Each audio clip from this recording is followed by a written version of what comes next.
We continue to follow breaking news tonight at 5. Right now, we're giving you a live look outside of a home in Maine. You see the house there, that bright image on the left side of the screen. Authorities believe the suspect in last night's mass shooting is holed up inside this home. This is happening in Bowdoin, Maine. That's just about 25 minutes away from Lewiston. Lewiston is where police say the U.S. Army reservist, 40-year-old Robert Card, entered a bar and bowling alley, opening fire in both locations, killing at least 18 people and hurting 13 others. Again, police believe Card is inside that home right now, and this is a live look at the scene. Good evening, and thanks so much for joining us. I'm Marcella Lee. We are keeping an eye on what's happening there in Maine. Let's bring in our Abby Black. Abby, we understand in the last hour, local reporters have been turned to turn off their cars, turn off their camera lights, and then just about 30 minutes ago, a helicopter came over scene. What have you been monitoring?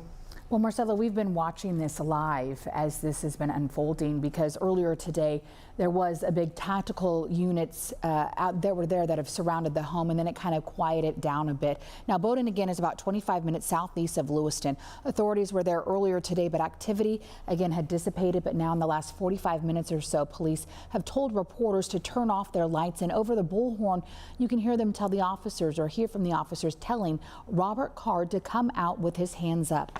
As this continues, let's tell you what we know about the suspect and this investigation. Officials released these surveillance photos of the man who they have identified as 40-year-old Robert Card.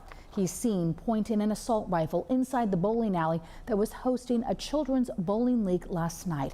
About 10 minutes later, police believe the U.S. Army reservist fired at diners inside a restaurant 4 miles away. Authorities also released this photo of the certified firearms instructor who's considered armed and dangerous. Police issued 8 murder warrants, but that number could climb. The FBI, ATF, U.S. Marshals, and the Coast Guard are assisting.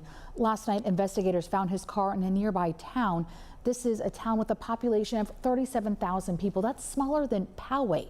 Witnesses say children as young as 4 scrambled to pen areas and climbed in the machinery to shield themselves from the gunfire.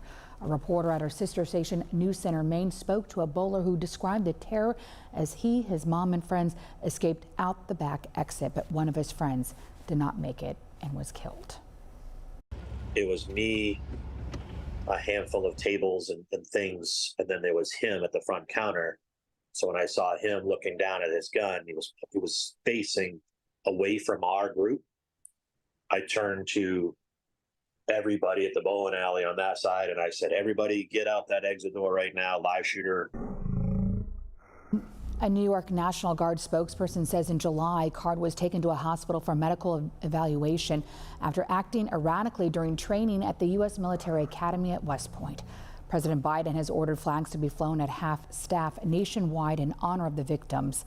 A lockdown remains for the second night. Schools are shut down, students in college dorms, doctors' offices, grocery stores, and families 50 miles away are still sheltering behind locked doors. As this story continues to develop, we'll let you know on all of our CBS 8 platforms.